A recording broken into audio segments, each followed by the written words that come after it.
역사적 인물 다윗. 이스라엘 역사 속에 다윗이라는 인물이 왕으로 통치했던 40년 세월이 있었습니다. 한동안 고고학자들이 다윗이라는 이름이 나오지 않기 때문에 다윗 왕은 꾸며진 상상 속에 있는 인물이다라고 주장하던 때가 있었습니다.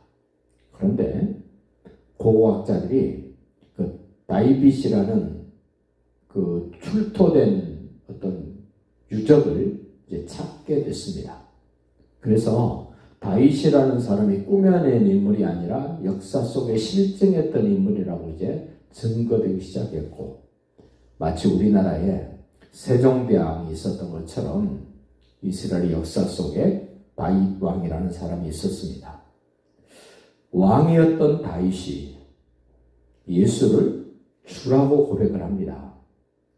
왕인 다윗이 예수를 보고 주라고 고백하는 걸 보면 다윗은 단순히 자기가 왕이었지만 자기가 왕이어야 될 이유, 왕으로서 해야 될 일이 무엇인가를 분명히 알고 있었던 다윗이었습니다. 오늘 다윗에 대한 이야기를 그 25절에 합니다.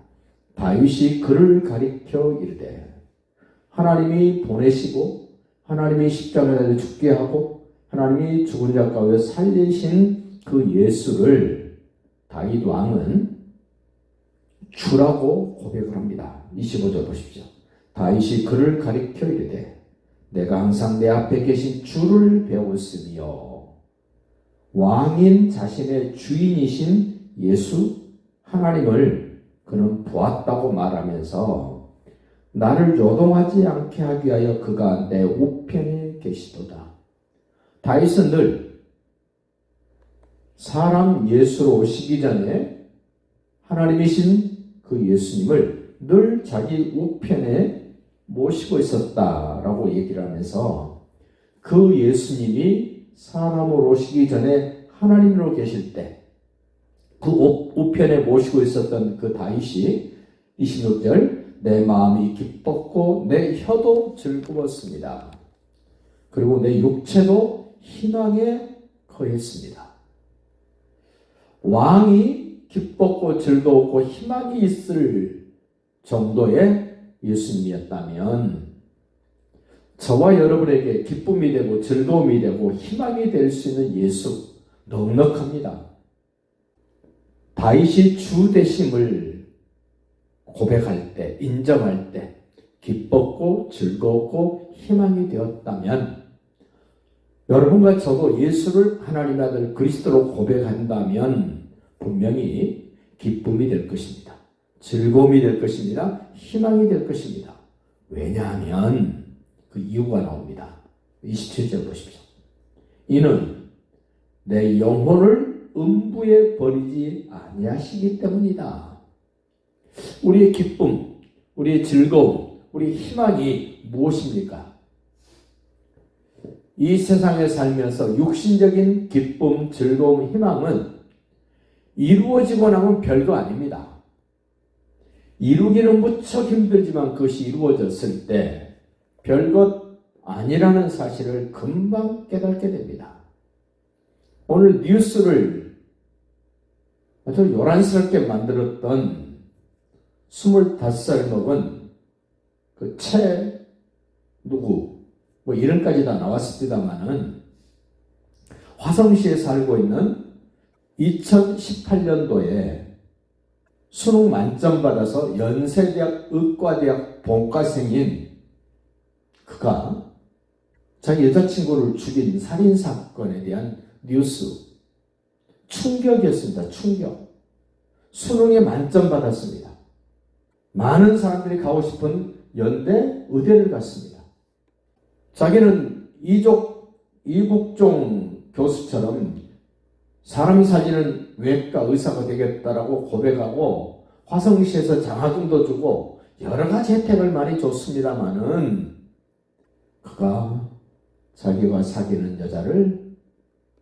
죽이는 살인자가 됐습니다. 그렇습니다. 이 땅에서 자기가 꿈꾸는 어떤 것이 성취되면 그것이 기쁨으로 계속 있지 않습니다. 즐거움으로 남지 않습니다. 희망으로 남지 않습니다. 근데 왕이었던 다윗 보십시오. 내 영혼을 음부에 버리지 아니하신 것 때문에 나는 즐거웠고 기뻤고 희망이 있었습니다. 오늘 우리도 마찬가지입니다. 내 영혼을 음부에 버리지 않고 지옥에 버리지 않고 내 영혼을 챙기시고 살리시고 붙드신 그 하나님에 의해서 나는 기쁨이 있습니다. 즐거움이 있습니다. 그것이 나의 희망입니다. 이러한 것의 가치를 발견하시기를 바랍니다. 그 31절 한번 보실까요? 다윗이 미리 봤다 이럽니다. 미리 본 고로 그리스도의 부활을 말하되 그가 음부에 버림이 되지 않았다. 같은 얘기를 반복합니다. 내 영혼을 음부에 버리지 아니하실 예수님, 그것이 나의 즐거움입니다. 그것이 나의 기쁨입니다. 그것이 나의 희망입니다. 그 31절 더 보십시오. 그가 음부에 버림이 되지 않고 그의 육신이 썩음을 당하지 아니하시리라. 부활이죠. 육체가 무덤에 있으면 썩습니다. 그런데 하나님이 살려내신답니다. 부활하게 한답니다. 썩음을 당하지 않게 하신답니다. 부활을 말하는 것. 28절로 다시 가보세요. 주께서 생명의 길을 내게 보이셨으니 주 앞에서 내 기쁨이 충만하게 하시리로다. 죽어도 살리는 그 길, 살아도 살리는 그 길, 언제나 생명의 길을 내게 보이신 그것이 나의 기쁨이 충만한 것이었습니다. 우리는 기쁨을 어디에 둡니까? 내 꿈이 이루어지고 소원이 이루어지면 순간은 기쁩니다. 그러나 영원한 기쁨은 될 수 없다는 것을 성경은 우리에게 밝히 가르쳐주고 있습니다. 그러면서 보십시오.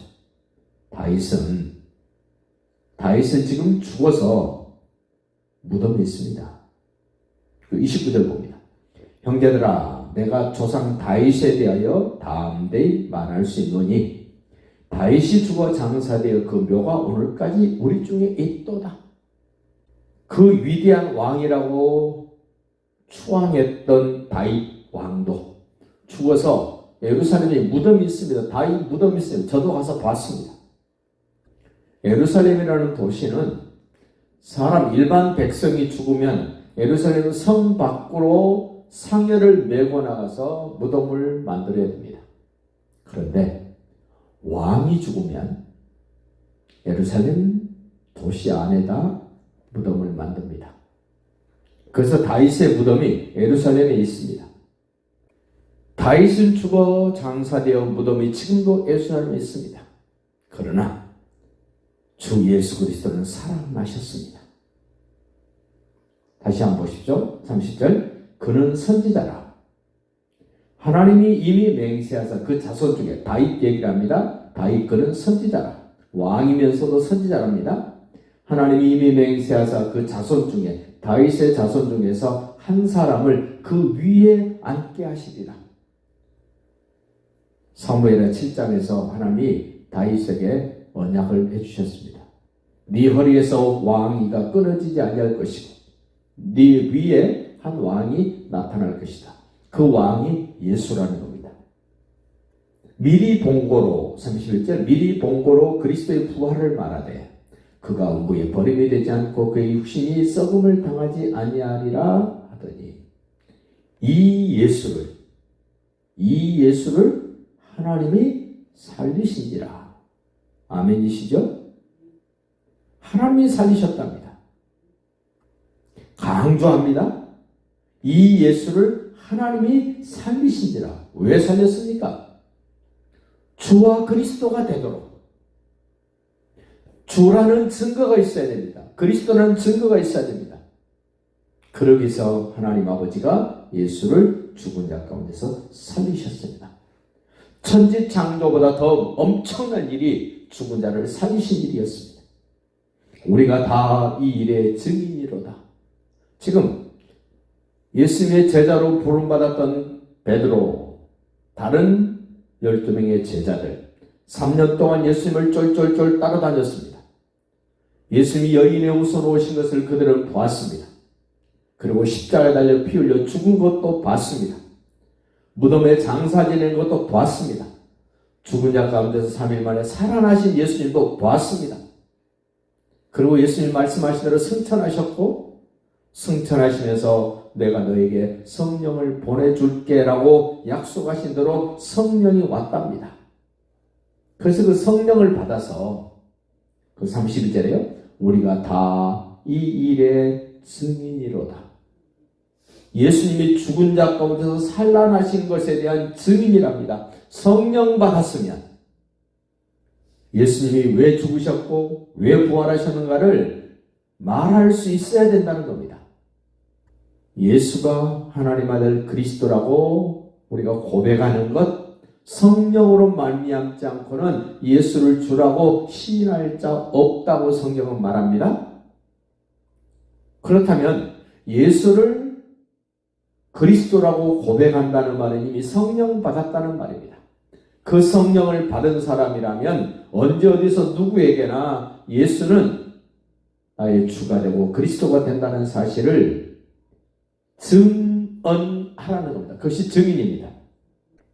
우리는 이 일의 증인입니다. 성령 받은 우리는 증인입니다. 말씀 듣는 우리는 증인입니다. 예수님을 그리스도라고 믿어진 우리는 증인입니다. 그 증인되라고 성령님이 오셨답니다. 33절 보십시오. 하나님이 오른손으로 예수를 높이시매 그가 약속하신 성령을 아버지께 받아서 너희가 보고 듣는 이것을 부어주셨느니라. 성령 받은 사람 뭐합니까? 너희가 죽인 예수를 하나님이 살리셨고 하나님이 살리신 예수는 주가 되시고 그리스도가 된다는 사실을 말할 수밖에 없는 사람, 성령 받은 사람이라고 소개를 합니다. 그 36절 보십시오. 그런즉 이스라엘 온 집은 확실히 알지니 예수를 그리스도로 믿는 우리는 확실히 알아야 됩니다. 너희가 십자가에 못 박은 이 예수를 하나님이 주와 그리스도가 되게 하셨느니라. 우리도 고백할 수 있기를 바랍니다. 예수를 죽은 자 가운데서 살리신 하나님이 예수를 주가 되시게 하셨고 예수님은 주인입니다. 예수님은 그리스도십니다. 그리스도라는 말은 기름 부음을 받았다. 보통 사람인데 왕으로 세울 때 기름을 붓습니다. 그래서 예수님은 나의 왕입니다라고 인정하고 고백하고 그렇게 증언하는 겁니다. 보통 사람이었는데 선지자로 하나님이 세우실 때 기름을 붓습니다. 예수님은 나의 선지자십니다라고 고백할 수 있는 그 사람이 바로 성령 받은 사람이고 그 성령 받은 사람은 예수님은 기름 부음 받은 그리스도이신데 나의 선지자십니다. 하나님에 대해서 내가 잘 몰랐는데 하나님의 뜻도 몰랐고 하나님의 계획도 몰랐는데 예수님을 통해서 나에게 하나님의 뜻과 계획을 알려주신 그리스도이신 예수, 선지자이신 예수 인정하고 고백할 수 있기를 바랍니다. 이 그리스도 기름 부음을 받았다는 말은 네이지파 가운데 제사장으로 공식적인 죄의 문제를 해결하고 하나님을 만나러 가는 길을 만들어주는 네이지파 남자로서 30살이 되면 기름을 부어서 죄의 문제를 해결하고 하나님 만나러 가는 길을 안내했던 그 제사장에게 기름을 부어서 공식적인 일을 하게 할 때 기름을 부었습니다. 그러므로 예수는 나의 제사장입니다. 맞습니다. 예수님은 나의 죄의 문제를 깨끗이 해결하셨습니다. 사단 마귀를 결박시키고 사망 권세를 깨뜨리시고 나를 하나님의 집으로 데려다 주실 나의 참 영원한 제사장 예수. 성령이 그 일에 증인되게 하셨답니다. 결론을 말씀드립니다. 예수가 주가 되고 그리스도가 되도록 하기 위해서는 많은 세월이 필요했습니다. 많은 사람들이 필요했습니다. 그 중에서도 다윗 같은 인물이 필요합니다. 옛적에 예수님을 증언할 수 있는 사람이 필요했습니다. 그것은 예수님이 오시기 전의 사람이었습니다. 이제는 예수님이 여인으로서 오셨고 죽으시고 부활하시고 승천하셨습니다. 그리고 성경 말씀을 통해 우리에게 예수는 주가 되시고 그리스도가 된다라고 우리에게 알려주셨습니다. 역사적 예수가 됐습니다. 역사적 인물 다윗이 있었던 것처럼 역사적인 인물 예수였습니다. 그 역사적인 예수를 역사 속에 증거해야 될 여러분이 필요합니다. 다시 오실 예수님에 대하여 다윗보다 더 자세하게, 다윗보다 더 확실하게 말해줄 사람, 이미 성령 받은 여러분과 저에게 예수가 죽은 자 가운데서 살아났다는 사실을 말해줄 수 있는 사람, 하나님이 성령으로 인을 주셨습니다. 예수 그리스도의 말씀과 성령의 임재와 하나님의 일하심이 지금도 역사 속에 계속 진행되고 있습니다. 그 일에 쓰임받아야 될 사람, 나를 써주십시오. 저를 예수님에게, 하나님께, 성령님께 내어드립니다라는 고백을 할 수 있는 사람, 그리고 그 예수를 분명하고도 생생하게 죽은 자 가운데서 살아나셨다고 말할 수 있는 사람, 그 예수는 다시 오신다고 말해줄 수 있는 사람을 찾으시는데 바로 여러분과 제가 그런 사람으로 쓰임받고 싶다고 고백하시고 나를 써달라고 하나님께 기도하시면서 다시 한번 땅 끝까지로 증인되는 복이 있는 가정, 복된 삶이 되시기를 예수님의 이름으로 축복합니다.